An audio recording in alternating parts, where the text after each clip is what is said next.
Here's the live link that you can share with your followers.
Hi, Daniel. Welcome to the session. Hi, thank you very much. Hello, Daniel. Yeah, Mariana, hope to see you. I told you I'll be present. Hey, Larissa, there you are. Nice to see you. You're always All right, I welcome. suggest that we get started because it's 4 past. So let's get started, guys. Everybody, welcome to our community event here today. We are very excited to welcome you to this panel discussion around two very interesting topics, mindset and intuition. We welcome you to our panelists here today. I'd like to introduce you, and please wave to the participants as I introduce you to the rest of the world. So we have Miss Daniela Martuccelli, youth delegate and lead of Female Changemakers of Unite 2030 and part of C5, coming to us from the US, North America. We have Larissa Ceballos, founder of United Peruvian Youth in Peru, South America. We have with us Mr. Abdul Karim Raja, founder and CEO of Elga Center for Education, as well as Ms. Raki Malik, director and head of human resources at Kearney, and also a youth national mentorship program chair in India, Asia. Alongside, we also have Mariana Perez, who is the representative for Women in Mexico, North America. Now, my name is Christian, and I'm one of the co-founders of Global Young Leaders, here today hosting this session for you. Before we start with the content, we'd like to briefly introduce you to our organization and the session here today. So we are Global Young Leaders, and what we do is we organize and develop very personal peer-to-peer life skill workshops around themes that are central to life. The purpose of the workshops is, on the one hand, to develop new life skills we can use to tackle our day-to-day challenges, our personal, professional challenges, and to create life by our own design. On the second hand, it's also a purpose with creating a space for conversations around themes that we all deal with on a day-to-day basis, but don't always have the free room to freely discuss in our work, in our school setting, with our family or friends. We create the space for conversations around these important topics. Now today, we're going to be focusing on two topics. On the one hand, our intuition, and on the second hand, mindset. These are topics that we all come across and use consciously or unconsciously in the day-to-day experience. Today, we bring to you 5 very unique and different people, and we'll give them the floor for you to hear from them, their personal experiences around utilizing their intuition and mindset, right? To learn from each other's approaches. And it's going to be a very free-flowing discussion. Now, if you have any questions for the panelists, please feel free to write them in the chat, and we will cover them in due time. But without further ado, let's get started on our discussion. So we're first going to be starting on the topic of intuition, right? And I'd like to pose a very broad question to the group, and if one of you feels inclined to answer. Now, what is the value our intuition can have in dealing with not only challenges, but the ability to create life in our own unique way? Who would like to kick us off? Can I go? Well, honestly, intuition is something I haven't been so conscious about for a long time, until 1 year or so. Then in my professional life, as my domain is logistics, a very unstable one, I would say that I tend to be more rational, whether in my personal life, I try to let my intuition guide me. The way that I have learned to let it guide me is by talking to my body. For example, if one day I wake up and I realize that I'm feeling something like anxiety or fear, I ask to my body, what are you exactly feeling and why? Then I ask, what do I need to do in order to make you feel good?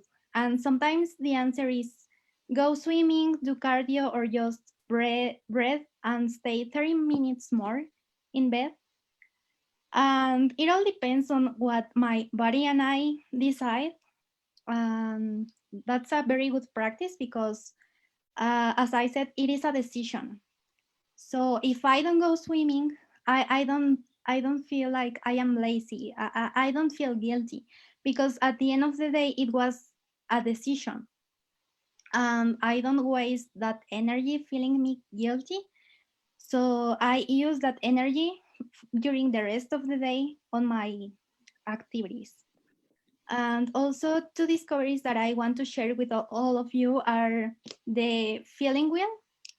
It is very useful because it has helped me identify exactly what my feelings are, and then like what do I need to do when I'm feeling shocked or when I'm feeling furious or empty.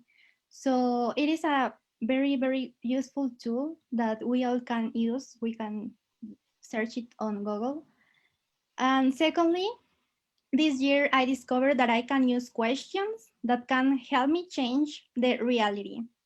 For instance, if I am facing a difficult situation, instead of asking myself disempowering questions such as, why does this always happen to me? I ask myself, what do I have to learn from this situation? Or who do I need to be in order to overcome it? And then I focus more on the possibilities and in my strengths than in the problem. So that's how I use my intuition. Wonderful. Thank you for sharing, Mariana. Would one of the other panelists like to jump in? Do we use a similar tool or do we utilize our intuition in a very different approach? Aki? Yeah, so let me give it a shot. To me, intuition is really like unconscious mental muscle. The more you exercise it, the better you get at it. And through my career as an HR professional, I've used it at different points of time. When I started my career and I had to recruit a lot of senior professionals, I realized that just looking at the facts and the logical data in front of you was not enough to decide between seemingly similar candidates, and just the intuition that I had around who I think will be successful and would be best suited for a particular role was very helpful. And over a period of time, when I started evaluating the decisions I had made using my intuition and the successes that I had got, I realized that it's a very strong tool.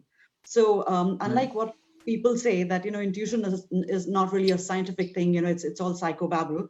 On the contrary, I think it's a very scientific, science-based tool where it's almost like mental analytics that is happening unconsciously, and it's a tool that you're using to draw conclusions And the more we use it, the better we get at it. And the more we evaluate the successes rather than the failures that we get by using our intuition, the more it helps us in terms of making the right decisions and guiding us towards the right perspective.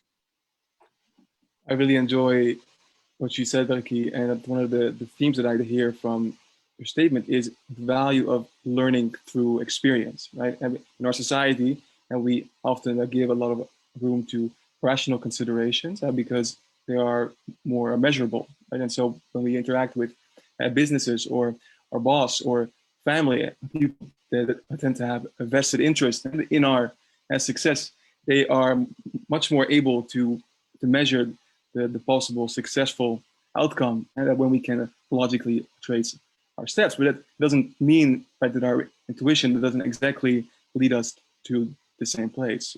And so when we grow up in this society, sometimes our intuition is a bit underdeveloped. But how you described is that through trial and error, we can learn through having the experience of trusting our intuition. And the more that we do, the easier it becomes to differentiate between the signals. Can you talk about, was that always an easy thing for you to do, to trust your intuition, or did you also experience the difficulties in trusting that feeling? Yes, I would say it was always easy because a lot of times the decisions that you take by using your intuition actually fall flat, and it completely defies the logic, and you start questioning your own intuition in terms of, was it right for you to just trust your intuition and make a decision, or should you have gone back and trusted the logic and the facts that were in front of you? But again, you need to have conviction that there was a reason why you made the decision, the reason why you decided to go ahead with a certain perspective, and you have to stick to it. So it's not easy. There are enough failures that happen on the way. And like you said, there is trial and error. But I always tell people that don't evaluate just the failures, because we have a tendency to evaluate the failures more than the successes. Intuition is really identifying the patterns, to be very honest, right? When you start identifying the patterns around why you think about things the way you do, what is your intuition leading you to, you identify those patterns and it becomes easier for you to follow them. So it's something which comes over a period of time. It's not something which is easy, but you have to trust yourself and you have to keep doing self-introspection to know that you're on the right path. Yeah, it's very personal process, unique to each and every individual. Daniela, I saw you shaking your head profusely. Would you like to share something? Yes, I'm like taking notes of everyone. I have like just pointed out the question of like Mariana, what my feelings are, what can I gain of it? I was like listening as well. Raki saying all these things, how to exercise. I was kind of thinking like, why is it so difficult to use intuition in nowadays? And sometimes I feel like it's very natural when we're children. And when we grow up, I think we start overthinking. I think we start adopting about ourselves. Maybe we're less, maybe we're too young. We start adopting about the other people around. And I was thinking that also intuition has been very valuable in my life in social interaction. Like normally society separates us, makes huge differentiations between you and me. And I think like intuition makes us create empathy in the other people, like connect with the other person. It's like, I maybe don't know you a lot, but I have a hunch, I have an emotion that maybe you're experiencing an injustice. I have the experience that maybe I can give you help.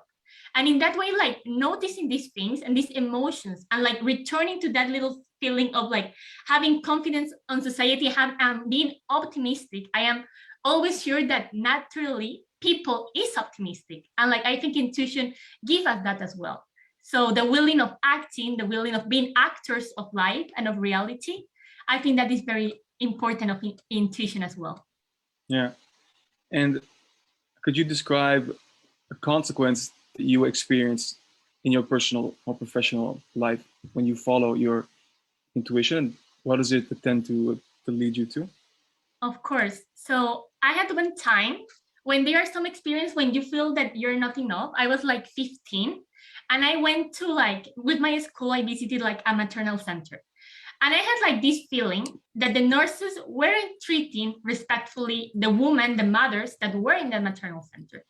And then there start some doubts on yourself. Like if I started overthinking, it was like, maybe the nurses treat them like that. Maybe, I don't know, the mothers made something wrong. Maybe even the mothers like had to be treated in that way. But there was something in myself that told me like, maybe I don't know the nurses and I don't know the mothers. But is it fair that they blame the woman for, I don't know, for being mothers, for like maybe taking that decision? Is it fair? So like for me, intuition was this kind of being empathetic with that people and knowing like, I don't know if this is an injustice. When I was 15, I wasn't aware, I don't know, sexism or like racism, like they are topics really difficult. But I feel that in ourselves, there is like this kind of listening the other person, knowing that they can be having pain. And in that way, like we have in the intuition, we have this kind of feeling as there is something that is not right in the way things are working in society. So like, I think that in that way, intuition helped me in that, like having a consequence of like being able to take action. I talk with the kind of boss of the nurses. I talk also with my teacher, like, I think this is not good. And in that way, for me, intuition was a way of like being able and thinking that I could give something like to change this, because I feel that there was something that was not being good treated. Yeah. Touch on that. I also think that intuition is much less corruptible than thoughts or emotions, right? So when we learn, for instance, to be racist or to hate other people, thoughts, emotions are much more easily corruptible as opposed to intuitive feeling. And so it can play a very important role in connecting us to the other. Thank you for sharing that, Daniela. I want to jump to Larissa. Larissa, so what role does intuition play in your life? I would like to start this conversation that we're having with a phrase that John F. Kennedy used. And it actually, it's an example of what happened to me with intuition and the whole process of intuition in my life. That is, in a crisis, be conscious of the danger and recognize the opportunity in it. And in 2020, of course, we all had the impacts of a pandemic and we all have to take decisions. And sometimes within taking decisions, we have to consider a lot of facts. And we've been discussing with here that when we have to take a decision, we tend to go for the facts, for the numbers, for what is logic. However, when I decided to change my approach within my youth organization, which is Unite Peruvian Youth, I didn't take into consideration the facts. I didn't take into consideration what people say about it. My parents, my uncle, my family in general, my friends, and everyone said like, you're crazy, you cannot do it. Just like my best friend was like, yeah, go ahead, do it. But most of the people said like, we are in a pandemic, people will not listen, young people should, be in their own thing. The activities that you are proposing will not get into be a realistic approach or a realistic opportunity for young people. So I literally rely on my intuition. And I said no to every voice in my head of the facts, to every voice outside and around me of my family and friends and colleagues and everyone, because deep inside of me, I said, I'm a young person. So I know what young people are going through in this pandemic. They need an opportunity. They need a chance to show that they can have social impact. They have ideas to learn, share, impact. And that's the essence of Unite Peruvian Youth. So basically, this phrase that I started this whole conversation is important, because within a crisis, do not just rely on the facts, but also work on your intuition. And it doesn't matter if you have 50 years or if you have 15 years old. The experiences that you have is what matters, because the experience that you have is what it will build your intuition. Yeah. So, and based on that, take your decisions, and I think that Nowadays that I look back and I look at what I've become in like 2 years, it's unbelievable. Yeah. So I'd like to zoom in on one of the concepts that you touched upon, right? Because I think a lot of young people and also older people around the world, right, experience this very powerful inner voice that tells them to chase after, you know, their biggest dreams, and then as a result, we experience in our environment pressures, opinions, you know, from all different areas, right? So very practically, right? Let's say people tell you no, or hey, you shouldn't do this. What do you, or what do the other panelists tell yourself, or what do you focus on that helps you deal with that negativity and put it to the side and still stay on your path? I would love to hear from Larissa first, and then Abdul Karim after. I don't know if you're familiar with a pose that it's actually the superhero pose, but I usually do this. And I would like to share a short experience here. A couple of months ago, I had to do an interview, a very important interview for a job position to become a coordinator. So I was very nervous because it was an important step in my career. So I literally did this pose, like I become a superhero, and I said like, yeah, I'm a superwoman. And it helped me. It actually helped me. And I make a list. I love making lists. And I said to myself, what I'm good of. You know, sometimes we criticize ourselves so much. And I have to admit that I am very good at criticizing myself because I'm a perfectionist. I like to be perfect at everything. So sometimes I cannot be. So what I do is a list of what I'm good of. And I don't like anyone to see that list. It's just mine. It's my thing. So that list is mine. And I just keep saying it in my head. And it's kind of like a mantra that I do. And I did this pose, and it's kind of like, I am what I want to be, not what people want me to be or what they think of me. It's just me. It's your world, it's what you create of it, and it's your destiny and it's your path. Nobody's gonna just do whatever they want in that path. So that's something that I wanted to share with you. Cool. Thank you, Larissa. Abdul Karim, what about you? How do you deal with the opinions, the negativity, and still stay strong on your chosen path?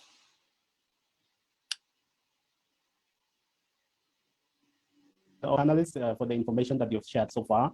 I think this topic of intuition is very important because let's face it, like for myself, you know, I think intuition is the basis of all the decisions that we make in life, everything that we make, whether we know or we don't know.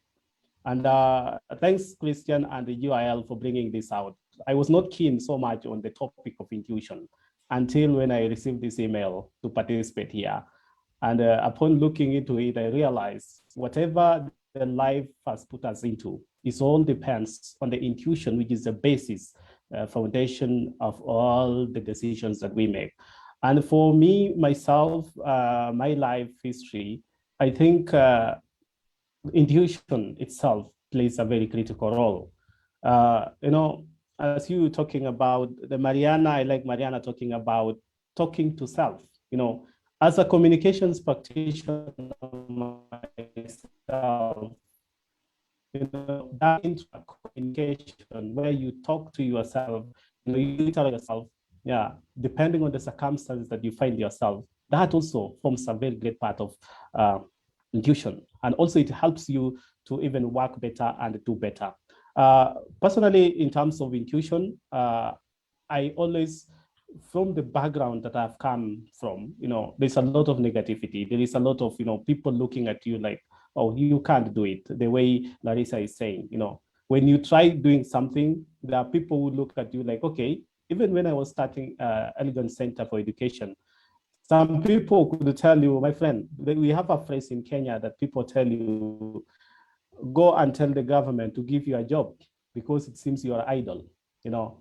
But then you see, I have to follow my own intuition. I have to follow my own beliefs. What is it that I believe that I want to achieve? It's not enough to get a job. Getting a job is for you and your own and your family. But when you serve for the interest of the community, you need to believe in your own beliefs. And that's where intuition comes from and comes in. And so, dealing with all these things, you just need to believe in yourself and believe in the cause that you are doing. And also for me, it has helped me to think not only for myself, but even for others. Because at the end of the day, if you think of yourself, you cannot do something beyond within your means. But if you think even for others,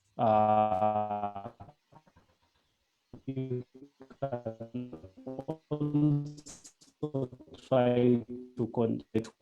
And empathy is very important for you to actually reach out to other people who really need the help. Like during this COVID-19 pandemic, so many young people, so many people went through different challenges. And so it is upon you to talk to yourself and listen to the voices of others in order for you to actually take action of helping them. And that is intuition. And as I summarize this part of introduction, last year, not even last year, this year, I got an opportunity because I'm a good user of social media. And one of my friends I saw was going into depression. Yeah, posted something online that was I looked at it and said, okay, this person is losing herself. The kind of information she was sharing, I even didn't know, we've never met. But something told me, the way people were commenting about it was like fueling it again. So I took my phone and searched for her contacts. And then I was able to talk to her, and she was really able to tell me all the stories we shared. It was that intuition that we will have a role to play when we see some issues that are arising from others. So intuition plays a very important role. If you sometimes look at the systematic way or rationale of thinking and reasoning, there are things that may pass you, but when you let your intuition actually in the first place and react, you can be able to help someone and help yourself as well.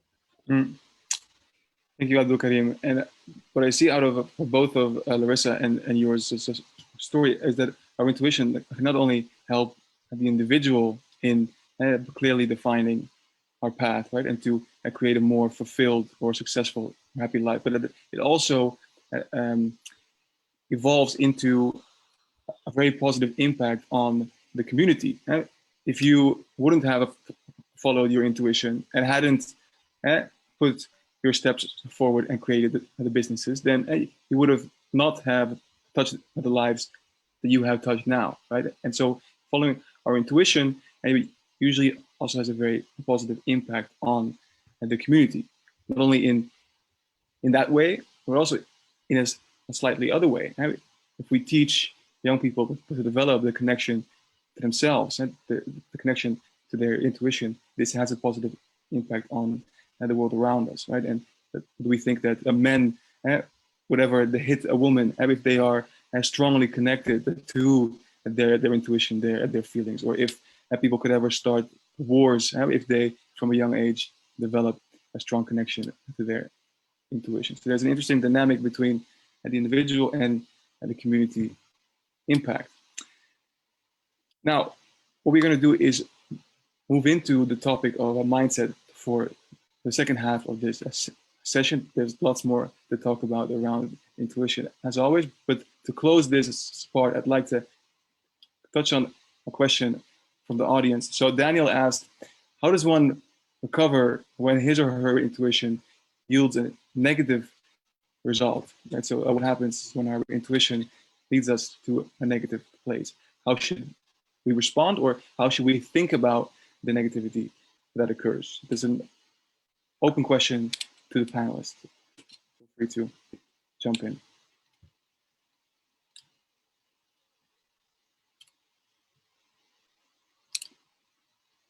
Larissa? Yeah, I can actually jump in. The question is, how do one recover when his or her intuition yields a negative result than expected, right? Yeah. Okay, so we should be prepared for that. Like in life, nothing will be just go perfect. If that happens, then we will never learn something. That's something that you have to be conscious of. It is what it is. And let me tell you an experience. Last year, I applied for a master abroad, and I was so convinced that I was going to get a scholarship for that master. I get into the master, but I didn't get the scholarship. And it was, you cannot imagine how much I wanted that master, how much energy I put into the master. I believed in myself. I upgrade everything in my life. I just put all my energy to that master and to that scholarship program, but I didn't get in.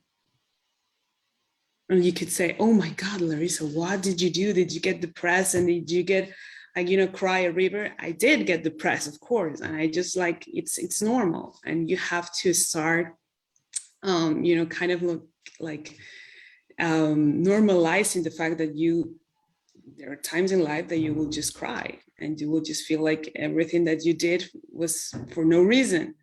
But then I said, like, life always has some mysterious ways to just get, you know, the straight path for you. And I never imagined that in this year, 2021, I was going to become chief, you know, head of people. I am 27 years old. I thought that I was going to be 34 or 30 or 30 something when I was going to be ahead of something. But I'm 27. Yeah. I don't have a master's degree. And people believe that I have the capacity to lead something. And I said, okay, I didn't get, you know, the master, the scholarship, but now I'm doing this. And I have, apart from my job, I have 100 volunteer program that is called Unite Peruvian Youth. So you have to put into perspective that sometimes you're going to fail, but you cannot let that failure just be you. You're more than that. You have to learn from that and say, okay, cry a month if you want to, but then what else? What else you're going to do? Because that's what I said to the mirror. Larissa, okay, you failed, but let's move on. What else is going to be? So, you know, that's the idea, I think. Yeah, that's actually the perfect jump to the topic of mindset. We create our path using our intuition, perhaps, right? And then things don't go as they planned. We experience negativity, right? And our mindset can be a tool, like you described, Larissa, to shift from the negative to the positive. So to briefly start, mindset, how we define mindset as the way that you perceive your reality, right? The glasses that you have on.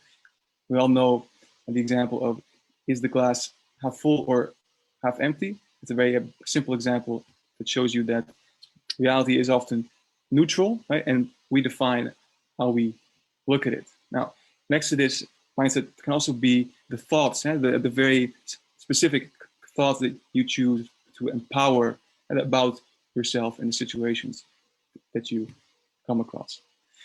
Now, the first question I'd like to ask the group is, describe an experience or an example of a negative thought that comes up for you. It could be daily, it could be work or personal.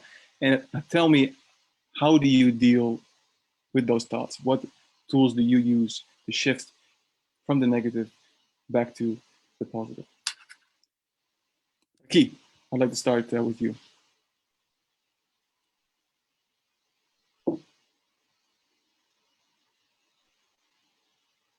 Can I go? Let's just start with Raki first, and then Abdul Karim. Raki? Okay.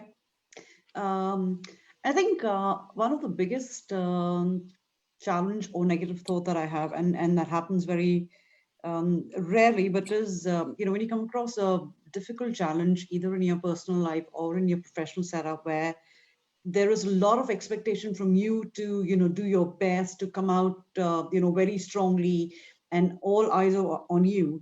A lot of, self-imposed barriers, a lot of, these unrealized challenges start popping up in your head, and you start thinking, am I really capable of, overcoming these? Will I be able to, stand up to the challenge that's been put across, by either the organization or, by your family, by the social setup that you're in? And I think one of the first things that I do is that, I don't let my mind bully me. Because typically when you have negative thoughts, there's a lot of, your mind is talking to you and not the other way around. There are voices telling you, you can't do it because blah, blah, blah. So the first thing I do is I don't let my mind bully me. The second thing I do is I always try and have what we call a growth mindset, right? Where you say, what is it that I learned in the past that showed that I was successful in a similar situation? Can I use some of the skills, some of the things that I learned in the past, some of the competencies to help overcome the challenges that I'm facing right now? And also what I do is I try and take a very logical perspective to it, identifying what the problem is, how did I solve it in the past, what do I have right now in terms of my positivity, and how do I overcome that? So moving from analyzing the situation to using past experience, capitalizing and thinking through the positives that I have that have helped me overcome this similar situation in the past, and always focusing on a positive mindset, right? Which is changing the narrative in my mind, like Larissa was saying, I've been successful in this situation in the past, and I will be successful. I can overcome these challenges very easily. I think when you start talking and showing a positive narrative to yourself, it's very easy for you to overcome a negative mindset and move forward and overcome any of the challenges. Yeah. What I really like about what you said is two things. So A, you use your own practical experience to prove to yourself, hey, this is actually different than what my thoughts are telling me. And two, you use the negativity in such a way that becomes a force for positive change, right? I really like that about your example. Abdul Karim, what about you? And then Mariana afterwards. I think there is nothing that always keeps on perfectly. Sometimes we say we have to fail often. And when we fail often, we even be able to understand the challenges where things need to go right. For me, when it comes to mindset change, I have failed so many times in so many things. What I always appreciate myself is the ability to celebrate the small wins that I get on the way, however small it is, and also trying to look back and see, as Raki said, from your past experiences. Sometimes, when I'm feeling low, some of the people you've touched them in one way or the other will come and say, oh, you helped me one day, one time, you see. Somebody will just come from nowhere, especially when you're feeling so down, you're feeling like you failed, and then all of a sudden, somebody just comes from nowhere and said, Abdul, you did help me one way or the other. So those are the things that it's very important. It uplifts your spirit again. And apart from that, it also gives you morale that you can keep on working. Another thing is I always look back at my personality, the reason why I start doing something, you see, and also thinking and reminding myself that everything will not go perfect. So I want to listen to the unheard voices in me and the unheard voices from other people. I don't want to listen to the negativity so much that other people are saying about what I do or about me. I just want to focus about the possibilities, about the abilities that I can do. You see, inside me, in my I have some Jamini. Jamini is a Swahili word, which means believing in yourself. I have it in my race because it reminds me to see it every day, that even if somebody else thinks that I can't do anything, I remind myself that yes, I can. And that actually helps in changing my mindset about the things. Also, I also want to listen to people more. I want to empathize with the people, and I want to learn from those people that have gone through challenges similar to mine or even more than what they have gone mine. So from there, I can learn from my own and learn from them as well. And this listening.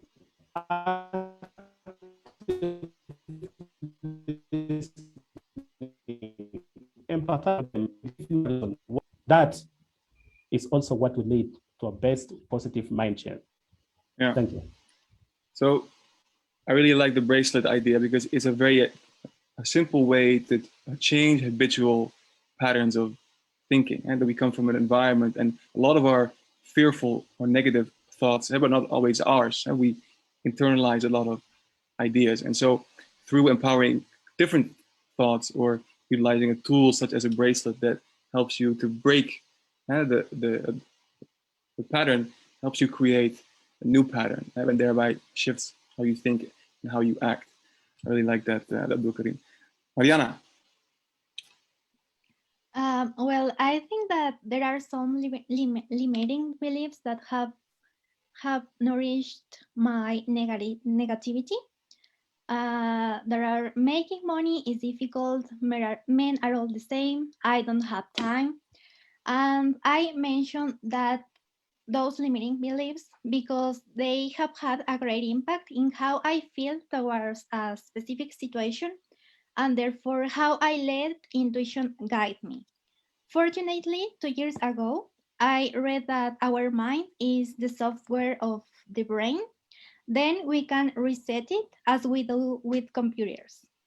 The way I started transforming my mind was by reading, by listening to podcasts, and by journaling. It is incredible how much we can learn just by reading a book. On a book, we can learn what someone learned in years or even in his or her whole life.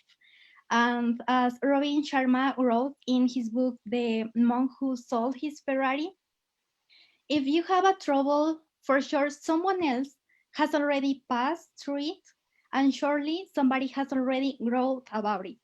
So reading a book is a good practice that I have when negativity comes to my mind.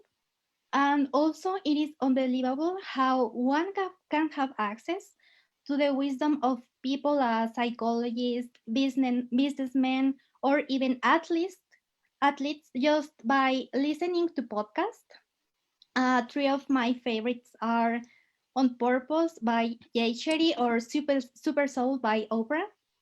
And I sometimes like to take some notes and go back to them when I feel that I need it, because sometimes I tend to forget that kind of messages. But if I write it, and if I'm feeling bad or angry, I come back to my notes and I feel better. Finally, I try to write at least 2 or 3 times per week why I am grateful for. I think we all can be grateful for everything, because we can breathe, we can walk, we can see. Sometimes we don't need a lot, we don't need material things, we just need to focus on the things that matters. We need to thank God because we have a family, because we have friends, because we have a job. So I think being grateful is also a good tool that we all should be using. I am grateful of shifts you from I need or I want to I have, right? And so automatically that determines your experience. I have all these things, and so you experience and the feeling, the act of having, how you think determines. Yeah. Thank you, Mariana. Daniela, so I see you again shaking your head with so much excitement. And which items that resonate, which new perspectives would you like to add on top of this?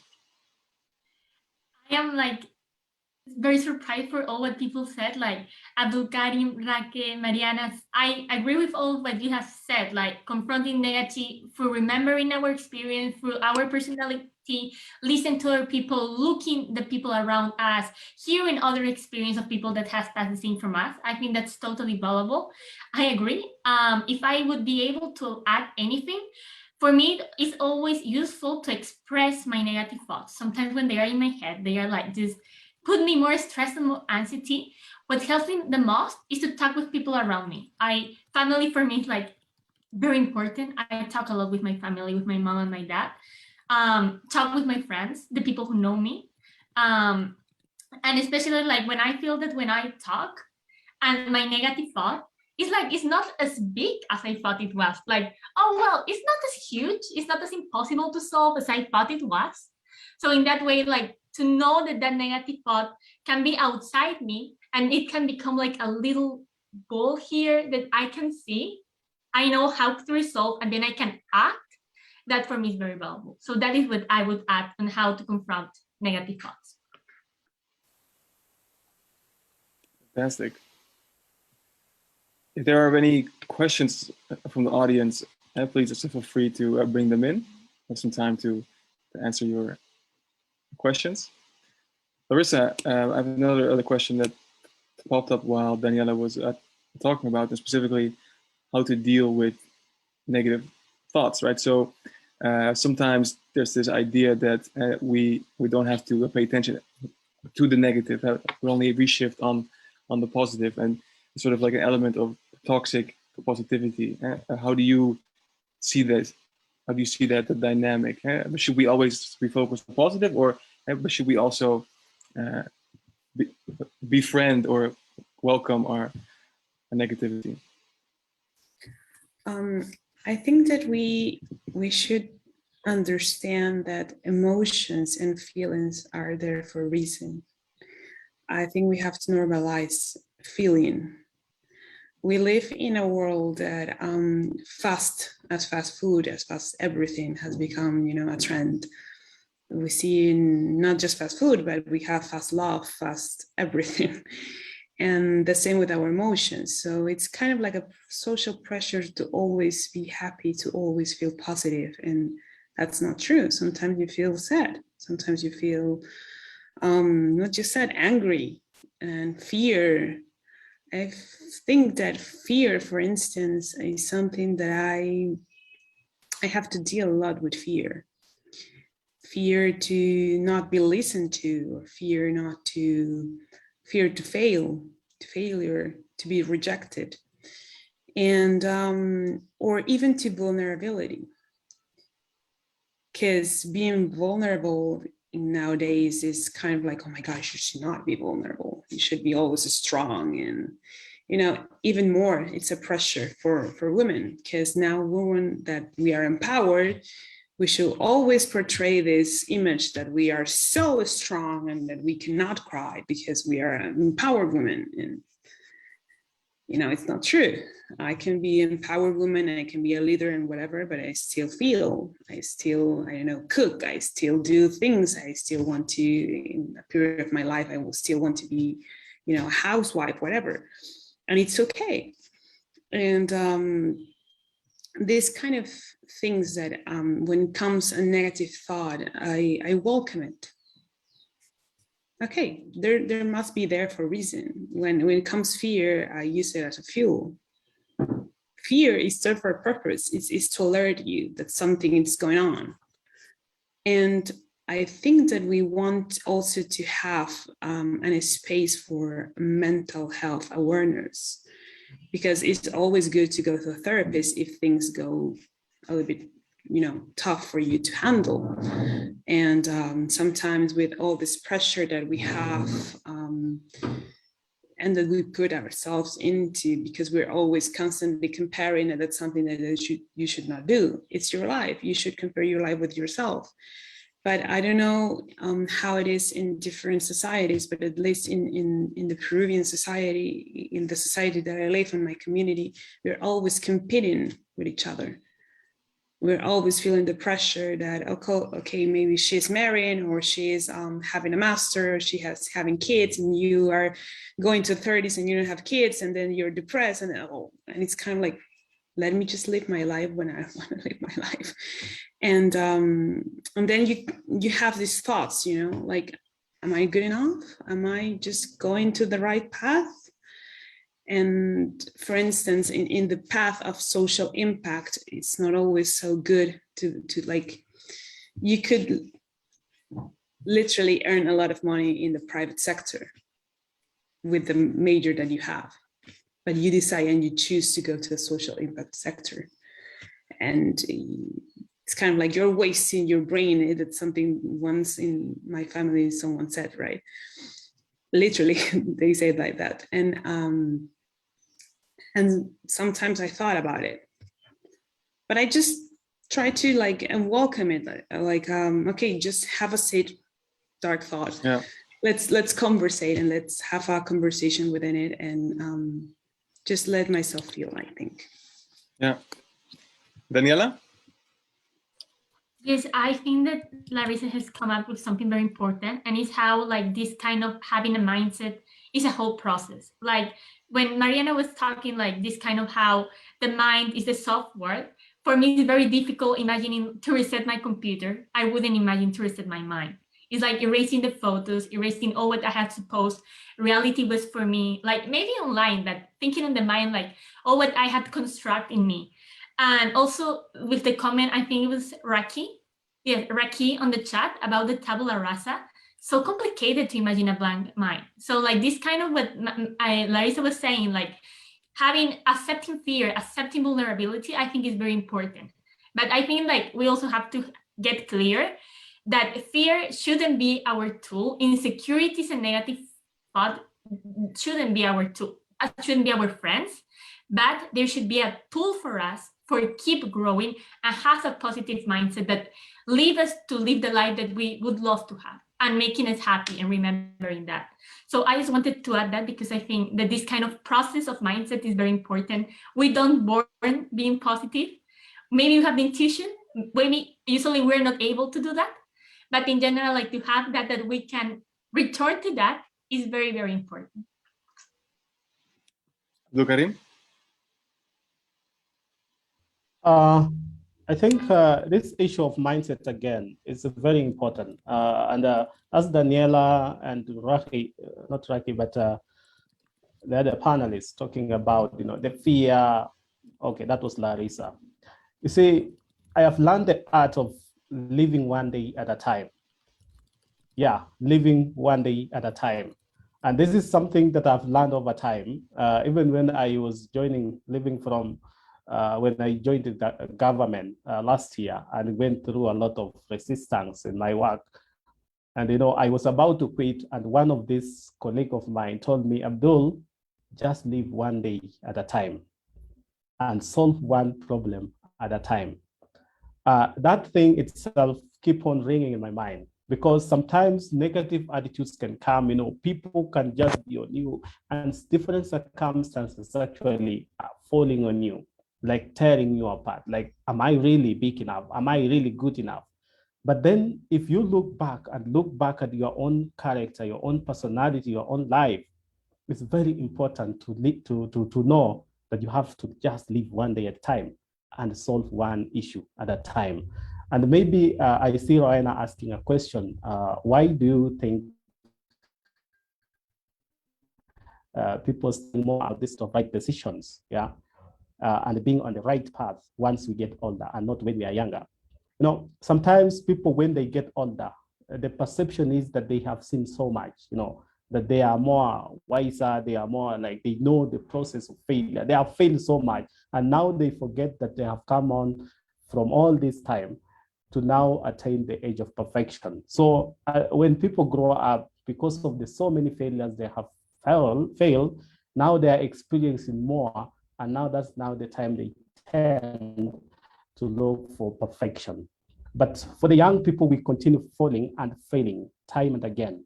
And this is what gives us that opportunity to learn from these mistakes. Maybe if we grow up as well, we might be able to look now back and say, we want this kind of experiences.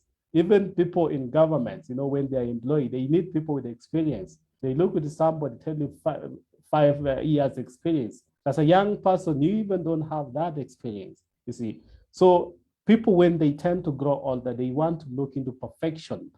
The mistakes that they have done over years, now they have accumulated into an experience. And so that's how they look at things now from that time and not from the other time. So I tend to say, like, as young people, as we continue growing and working in the aspects of intuition and mindset and decision making, it's very important to live one day at a time, important position to actually console, listen more, and empathize with others so that you can be able to learn. You know, when you listen to people and understand their stories, you can now be able to understand the general environment of where you are, and you will be able to tolerate more and accept others the way they are. And that itself leads to a very big mindset for yourself to understand the world and to understand people and for your own growth. Thank you, Abdul Karim. We are nearing the end of this wonderful and super inspiring session. And before we close the session, I would love to ask all of the panelists here, is there anything that we haven't shared or that you still have top of mind that you would like to share with the rest of the group before we close off?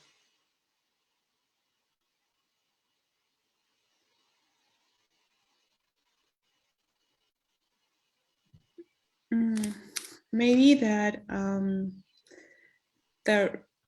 I mean, we should not be thinking that everything that we said, I don't know, I just want to talk about what I said.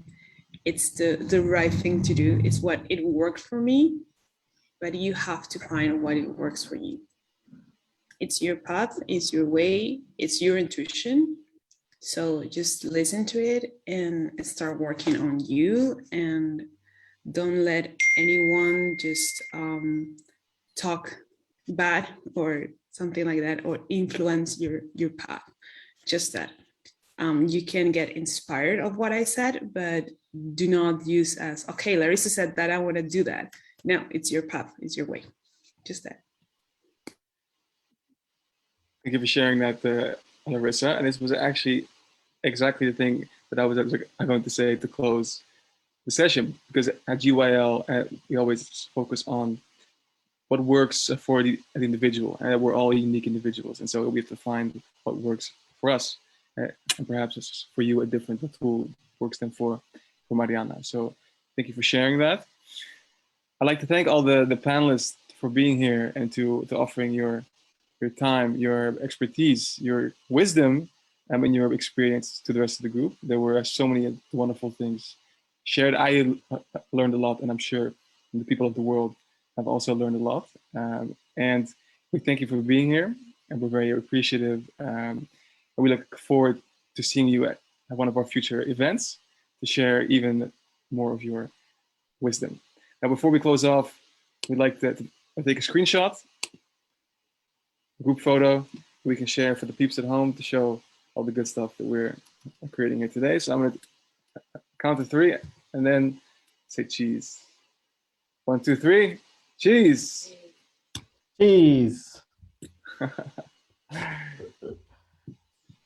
Thank you all. We have concluded the event. Thank you very much to all. Thank you so much for having us here. I think it was a wonderful session, and for me, it was personally very exciting to be with so many young people, most significantly younger than I am. So thank you so much for having me on the panel today. Thank you, Roki. It was a pleasure to have you. Yeah,